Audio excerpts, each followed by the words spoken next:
ನಮಸ್ತೆ MS ಸಾಚರ ಹಾಲಿನ ನನ್ನ ಚಾನಲ್ಗೆ ಎಲ್ರಿಗೂ ಸ್ವಾಗತ ಸುಸ್ವಾಗತ. ನಾನು ಇವತ್ತು ಅತಿ ಸುಲಭ ರೀತಿಯಲ್ಲಿ ಜೀರಾ ರೈಸ್ ಮತ್ತು ದಾಲ್ ಫ್ರೈ ಹೇಗೆ ಮಾಡೋದು ಅಂತ ತಿಳಿಸ್ಕೊಡ್ತಿದ್ದೀನಿ. ಬನ್ನಿ ನೋಡೋಣ. ಮೊದಲಿಗೆ ಒಂದು ಬೌಲ್ ಬೇಳೆನ ಚೆನ್ನಾಗಿ ತೊಳೆದ್ಬಿಟ್ಟು ನೀರು ಹಾಕಿ ತೊಳೆದು ಅದನ್ನು ಒಂದು 3 ವಿಷಲ್ ಅಥವಾ ಒಂದು 4-5 ವಿಷಲ್ ಮೆತ್ತಗೆ ಆಗೋವರೆಗೂ ಚೆನ್ನಾಗಿ ಕೂಗಿಸ್ಕೋಬೇಕು. ನಾನು ಅದರಲ್ಲೇ ಟೊಮೆಟೊ ಹಾಕಿ ಸಹ ಕೂಗಿಸ್ಕೋತಾ ಇದ್ದೀನಿ. ನೋಡಿ ಇಷ್ಟು ಮೆತ್ತಗೆ ಬೇಯಿಸ್ಕೊಂಡಿದ್ದೀನಿ. ಇಷ್ಟು ಸಾಕು, ತುಂಬ ಮೆತ್ತಗಾಗೋದು ಬೇಡ, ಹಾಗೆ ತುಂಬ ಗಟ್ಟಿ ಇರೋದು ಬೇಡ. ಇಷ್ಟು ಹದದಲ್ಲಿ ನಾನು ದಾಲ್ ಫ್ರೈಗೆ ದಾಲ್ನ ಬೇಯಿಸ್ಕೊಂಡಿದ್ದೀನಿ, ತೋರಿಸ್ತಾ ಇದ್ದೀನಿ ನೋಡಿ. ಇವಾಗ ನೆಕ್ಸ್ಟ್ ಏನು ಮಾಡಬೇಕಂದ್ರೆ, ಒಂದು ಬಾಣಲೆಯಲ್ಲಿ ಸ್ವಲ್ಪ ಎಣ್ಣೆ ಹಾಕಿ ಎಣ್ಣೆ ಕಾಯಕ್ಕೆ ಬಿಟ್ಬಿಟ್ಟು ಸ್ವಲ್ಪ ಸಾಸಿವೆ ಜೀರಿಗೆನ ಎಣ್ಣೆ ಕಾದ್ಮೇಲೆ ಹಾಕ್ಕೊಳ್ಳಿ. ಹಾಗೆ ದಾಲ್ ಫ್ರೈಗೆ ನಾನು ಸ್ವಲ್ಪ ಈರುಳ್ಳಿ ಮತ್ತು ಬೆಳ್ಳುಳ್ಳಿ, ಕರಿಬೇವು, ಕೊತ್ತಂಬರಿ ಎಲ್ಲ ಹಾಕ್ಕೊಂಡ್ಬಿಟ್ಟು ಚೆನ್ನಾಗಿ ಫ್ರೈ ಮಾಡ್ಕೋಬೇಕು ಎಣ್ಣೆ ಕಾದ್ಮೇಲೆ. ಈರುಳ್ಳಿ ಸ್ವಲ್ಪ ಕೆಂಪು ಹದಕ್ಕೆ ಬಂದರೂ ಓಕೆ, ಅದನ್ನು ಚೆನ್ನಾಗಿ ಬೇಯಿಸ್ಕೊಳ್ಳಿ. ನೋಡಿ ಸ್ವಲ್ಪ ಕೆಂಪು ಉರಿಬೇಕಂದ್ರೆ ತುಂಬ ಸೀದಿರಬಾರ್ದು. ಕೆಂಪಾಗೆ ಬೇಯಿಸ್ಕೊಂಡ್ಬಿಟ್ಟು ಬೆಂದಿರೋ ಈರುಳ್ಳಿ ಜೊತೆಗೆ ನಾವು ಬೇಳೆಲ್ಲ ಬೇಯಿಸಿರ್ತಿಲ್ವ ಅದನ್ನು ಸುರ್ಕೋಬೇಕು. ಸುರ್ಕೊಂಡು ಆದಮೇಲೆ ಸ್ವಲ್ಪ ಉಪ್ಪು, ರುಚಿಗೆ ತಕ್ಕಷ್ಟು ಉಪ್ಪು ಹಾಕ್ಕೊಳ್ಳಿ. ನೆಕ್ಸ್ಟ್ ಖಾರ ಪುಡಿ ಮತ್ತು ಸ್ವಲ್ಪ ಅರಿಶಿನ ಪುಡಿ ಹಾಕಿ. ಅರಿಶಿನ ಜಾಸ್ತಿ ಆದರೆ ಆರೋಗ್ಯಕ್ಕೆ ತುಂಬ ಮದ ಬಂದಂಗೆ ಆಗುತ್ತೆ ಅಂತ ಹೇಳ್ತಾರೆ, ನಿದ್ದೆ ಬಂದಂಗೆ ಆಗುತ್ತೆ ಅಂತೇಳಿ. ಅದಕ್ಕೆ ಸ್ವಲ್ಪ ಅರಿಶಿನ ಪುಡಿ ಹಾಕ್ಕೊಳ್ಳಿ. ಹಾಗೆ ನನ್ನ ಟೇಸ್ಟಿಗೆ ನಾನು ಯಾವಾಗಲೂ ಯೂಸ್ ಮಾಡೋದು ಮ್ಯಾಗಿ ಮಸಾಲ ಪೌಡ್ರು. ತುಂಬ ಟೇಸ್ಟಿ ಕೊಡುತ್ತೆ. ಏನೋ ನನ್ನ ಒಂದು ರೆಸಿಪಿಯ ಒಂದು ಇಂಗ್ರೀಡಿಯೆಂಟ್ಸ್ ಅಂತ ಹೇಳ್ಬೋದು. ಮೇನ್ ಇಂಗ್ರೀಡಿಯೆಂಟ್ಸ್ ಅದು ನನಗೆ ಅಲ್ವಾ, ಅದಕ್ಕೆ ನಾನು ಅದನ್ನ ಯೂಸ್ ಮಾಡ್ತಾಯಿದ್ದೀನಿ. ನೀವು ಸಹ ಯೂಸ್ ಮಾಡಿ ನೋಡಿ, ಇಷ್ಟು ಚೆನ್ನಾಗಿ ಬರುತ್ತೆ ಗೊತ್ತಾ. ದಾಲ್ ಫ್ರೈ ಆಗಿರ್ಬೋದು, ಯಾವುದೇ ಒಂದು ಪಲ್ಯ ಆಗಿರ್ಬೋದು, ಎಲ್ಲ ಚೆನ್ನಾಗಿ ಬರುತ್ತೆ. ಯೂಸ್ ಮಾಡಿ ನೋಡಿ ಅದನ್ನು ರೆಸಿಪಿಗೆ ಮಸಾಲಾನ. ಆ ಮಸಾಲ ನನ್ನ ಅಡಿಗೆ ಸೀಕ್ರೆಟ್ ಇಂಗ್ರೀಡಿಯೆಂಟ್ಸ್ ಅಂತ ಕೂಡ ನಾನು ಹೇಳ್ಬೋದು. ನೆಕ್ಸ್ಟ್ ಇವಾಗ ಜೀರಾ ರೈಸ್ ಮಾಡೋದು ತೋರಿಸ್ತಿದ್ದೀನಿ. ಒಂದು ಕುಕ್ಕರಲ್ಲಿ ಒಂದು 4-5 ಸ್ಪೂನಷ್ಟು ತುಪ್ಪ ಹಾಕ್ಕೊಳ್ಳಿ. ಬೆಣ್ಣೆ ಬೇಡ, ತುಪ್ಪನೇ ಹಾಕ್ಕೊಳ್ಳೋಣ. ನೆಕ್ಸ್ಟ್ ನಾನು ತುಂಬ ತುಪ್ಪನೇ ಆಯಿತು ಅಂದರೆ ಕೆಲವೊಬ್ಬರಿಗೆ ಇಡ್ಸಲ್ಲ, BP ಪೇಷಂಟ್ಸ್ ಇರ್ತಾರೆ ಅಥವಾ ಗಂಟ್ಲು ಹಿಡಿಯುತ್ತೆ ಅನ್ನೋರು ಇರ್ತಾರೆ. ಅದಕ್ಕೆ ನಾನು ಸ್ವಲ್ಪ ಎಣ್ಣೆ ಕೂಡ ಆ್ಯಡ್ ಮಾಡ್ಕೊಂಡಿದ್ದೀನಿ. ಅದೆಲ್ಲ ಕಾದ್ಮೇಲೆ ಸ್ವಲ್ಪ ಜೀರಿಗೆ ಸ್ವಲ್ಪ ಜಾಸ್ತಿನೇ ಹಾಕ್ಕೊಳ್ಳಿ. ಡೈಲಿ ಒಗ್ಗರಣೆ ಹಾಕೋವಷ್ಟು ಬೇಡ, ಇದು ಜೀರಾ ರೈಸ್ ಅಲ್ವಾ, ಜಾಸ್ತಿ ಹಾಕ್ಕೊಳ್ಳಿ. ನೆಕ್ಸ್ಟ್ ಈರುಳ್ಳಿ, ಒಂದು ಮೊಗ್ಗು ಚಕ್ಕೆ, ರುಚಿಗೆ ತಕ್ಕಷ್ಟು ಖಾರಕ್ಕೆ ತಕ್ಕಷ್ಟು ಮೆಣಸಿನ್ಕಾಯಿ, ಪಲಾವ್ ಎಲೆ, ಕರಿಬೇವು ಇದನ್ನೆಲ್ಲ ಹಾಕ್ಕೊಂಡ್ಬಿಟ್ಟು ಚೆನ್ನಾಗಿ ಬಾಡಿಸ್ಕೊಳ್ಳಿ, ಕೈ ಆಡಿಸಿ ಚೆನ್ನಾಗೆ. ಆದರೆ ಈರುಳ್ಳಿ ತುಂಬ ಸಿಹಿವರೆಗೂ ಮಾತ್ರ ಬಿಟ್ಕೊಬೇಡಿ, ರುಚಿ ಕೆಟ್ಟೋಗುತ್ತೆ. ಹಾಗಾಗಿ ನೆಕ್ಸ್ಟ್ ಅದನ್ನು ಸ್ವಲ್ಪ ಕೆಂಪುರಿ ಹತ್ತಿದ ತಕ್ಷಣ ಅಕ್ಕಿ ತೊಳ್ಕೊಂಡಿರ್ತೀರಲ್ಲ, ಆ ತೊಳ್ಕೊಂಡಿರೋ ಅಕ್ಕಿ ನಾನು 1.5 ಕಪ್ಪಷ್ಟು ಮಾಡಿದ್ದೆ.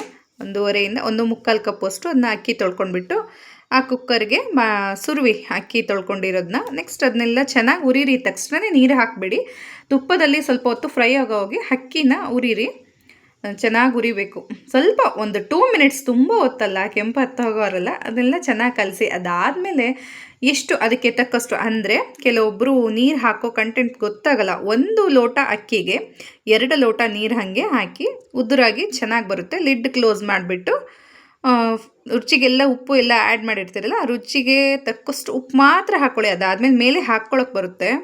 ಕೆಲವೊಬ್ಬರಿಗೆ ಅಕ್ಕಿಗೆ ನೀರು ಜಾಸ್ತಿ ಹಾಕ್ಬಿಟ್ಟು ಮುದ್ದೆ ಆಯಿತು ಅಂತಾರೆ. ಅದಕ್ಕೆ 1 ಗ್ಲಾಸ್ಗೆ 1 ಗ್ಲಾಸ್ ಅಕ್ಕಿಗೆ 2 ಗ್ಲಾಸ್ ನೀರು ಮಾತ್ರ ಹಾಕಿ ಉಪಯೋಗಿಸಿ, ಅವಾಗ ಉದುರಾಗಿ ಚೆನ್ನಾಗೇ ಬರುತ್ತೆ. ಹಾಗೆ ಒಂದು 3 ವಿಷಲ್ ಊದಿಸ್ಕೊಳ್ಳಿ ಕುಕ್ಕರಿಂದ.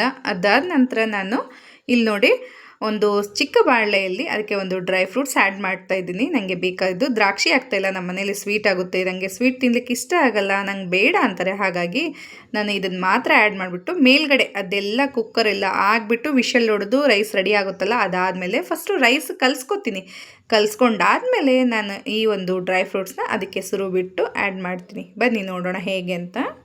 ಇಷ್ಟು ಹೊಂಬಣ್ಣ ಬರೋವರೆಗೂ ಹುರಿದ್ರೆ ಸಾಕು ಡ್ರೈ ಫ್ರೂಟ್ಸ್ನ. ನೋಡಿ ಇವಾಗ ರೆಡಿಯಾಗಿದೆ ರೈಸ್. ಅದನ್ನ ನಾನು ಚೆನ್ನಾಗಿ ಮೇಲೆ ಕೆಳಗೆ ಎಲ್ಲ ಕಲಿಸ್ಕೊತೀನಿ, ಯಾಕಂದರೆ ಒಂದೇ ಕಡೆ ಕುಕ್ಕರಲ್ಲಲ್ವಾ, ಒಂದೇ ಕಡೆ ಇರುತ್ತೆ ಅಂತೇಳಿ ಚೆನ್ನಾಗಿ ಕಲಿಸ್ತಾ ಇದ್ದೀನಿ. ಇದಾದ ನಂತರ ಅದನ್ನು ಹುರಿದಿದ್ನಲ್ಲ ಡ್ರೈ ಫ್ರೂಟ್ಸ್ನ ಅದಕ್ಕೆ ಸುರ್ಕೊಂಡ್ಬಿಟ್ಟು ಚೆನ್ನಾಗಿ ಗಾರ್ನಿಷಿಗೆ ಕೊತ್ತಂಬರಿ ಅದನ್ನೆಲ್ಲ ಆ್ಯಡ್ ಮಾಡ್ಬೋದು ನೀವು. ಈ ಜೀರಿಗೆ ರೈಸ್ ಇದರಿಂದ ಏನು ಎಲ್ಲ ಉಪಯೋಗ ಅಂದರೆ, ನಮ್ಮ ದೇಹಕ್ಕೆ ಮೇನ್ ಜೀರಿಗೆಯಿಂದ ಗ್ಯಾಸ್ಟ್ರಿಕ್ ಪ್ರಾಬ್ಲಮ್ ನಿವಾರಣೆ ಆಗುತ್ತೆ. ಹಾಗೆ ಕಣ್ಣು ತಂಪಾಗಿರುತ್ತೆ, ದೇಹ ನೋವು ತಂಪಾಗಿರುತ್ತೆ ಅಂತ ಹೇಳ್ತಾರೆ. ಜೀರಿಗೆಯಿಂದ ತುಂಬ ಒಂದು ಉಪಯೋಗ ಇದೆ. ಈಗ ನಮ್ಮ ಮನೇಲೆಲ್ಲ ಹೇಳ್ತಾರೆ, ಅದು ರೂಢಿನೇ ಇದೆ, ಯಾರಿಗಾದ್ರೂ ಗ್ಯಾಸ್ಟ್ರಿಕ್ ಪ್ರಾಬ್ಲಮ್ ಆಗಿತ್ತು ಅಂದರೆ ಜೀರಿಗೆ 4 ಜೀರಿಗೆ ಜಗಿದ್ಬಿಟ್ಟು ನೀರು ಕುಡೀರಿ ಅಂತ ಹೇಳ್ತಾರೆ. ಹಾಗೆ ಹೊಟ್ಟೆ ಉಬ್ಬರ ಇದ್ದವರು ಸಹ ಇದನ್ನ ಏನು ಮಾಡ್ಬೋದು, ಅವತ್ತಿನ ದಿನ ಈ ಒಂದು ರೈಸ್ ಮಾಡ್ಕೊಂಡ್ಬಿಟ್ಟು ಊಟ ಮಾಡಿದರೆ ತುಂಬ ಹೊಟ್ಟೆ ಸಾಫಾಗಿರುತ್ತೆ. ತಿರುಗನೇ ದಿನ ನಿಮಗೆ ಹೊಟ್ಟೆ ಯಾವ ಉಬ್ರನೂ ಇರಲ್ಲ, ಗ್ಯಾಸ್ಟ್ರಿಕ್ ಪ್ರಾಬ್ಲಮ್ ಎಲ್ಲ ಕ್ಲಿಯರ್ ಆಗಿರುತ್ತೆ. ನೆಕ್ಸ್ಟ್ ನಮ್ಮ ಮನೇಲಿ ಅಂತಲ್ಲ, ನಮ್ಮ ಮನೇಲಿ ಅದು ಜೊತೆಗೆ ಚಿಲ್ಲಿ ಬೇಕು ಅಂತ ಕೇಳ್ತಾರೆ. ಹಾಗಾಗಿ ನಾನು ಅದೇ ಒಂದು ಡ್ರೈ ಫ್ರೂಟ್ಸ್ ಹುರಿದಿದ್ನಲ್ಲ, ಅದೇ ಬಾಣಲಿಲಿ ಚಿಲ್ಲಿ ನಮಗೆ ಸಾಕು, 4 ಆದರೆ ಸಾಕು ಅಂತೇಳಿ ಆಲ್ರೆಡಿ ಹುರಿದಿದ್ದೆ. ಬಟ್ ಈ ಗೀರ ರೈಸ್ ಆಗಿರ್ಬೋದು, ದಾಲ್ ಫ್ರೈ ಆಗಿರ್ಬೋದು, ಈ ರೀತಿ ನಾವು ಅದು ಡಾಬಾ ಸ್ಟೈಲ್ ಅಡುಗೆ ಅಲ್ವಾ, ನಾವು ಇದನ್ನು ಅಡುಗೆ ಮಾಡಿದಾಗ ಡಾಬಾ ಸ್ಟೈಲಲ್ಲೇ ಚಿಲ್ಲಿ ಆಗಿರ್ಬೋದು, ಆನಿಯನ್, ಕ್ಯಾರೆಟ್ ಈ ಥರ ಎಲ್ಲ, ಕೊತ್ತಂಬರಿ ಇದನ್ನೆಲ್ಲ ಮೇಲೆ ಗಾರ್ನಿಷ್ ಮಾಡಿ ಕೊಟ್ಟಾಗಲೇ ತುಂಬ ಚೆನ್ನಾಗಿ ಊಟಕ್ಕೆ ರುಚಿ ಕೊಡೋದು. ನೀವು ಅದನ್ನು ಸಾದಾ ಅದೇ ರೀತಿ ಊಟ ಮಾಡ್ತೀನಿ ಅಂದರೆ ಅಷ್ಟು ಟೇಸ್ಟಾಗಿರಲ್ಲ. ಇದನ್ನೆಲ್ಲದನ್ನೂ ಆ್ಯಡ್ ಮಾಡಿಕೊಂಡು ನೀವು ಅದನ್ನು ಊಟ ಮಾಡಿ ಸಿಂಪಲ್ಲಾಗಿ ಮನೆಯಲ್ಲಿ ತಯಾರು ಮಾಡ್ಬೋದು. ನೋಡಿ ಎಷ್ಟು ಚೆನ್ನಾಗಿ ಬಂದಿದೆ ನಮ್ಮ ಗೀ ರೈಸ್ ಮತ್ತು ದಾಲ್ ಫ್ರೈ.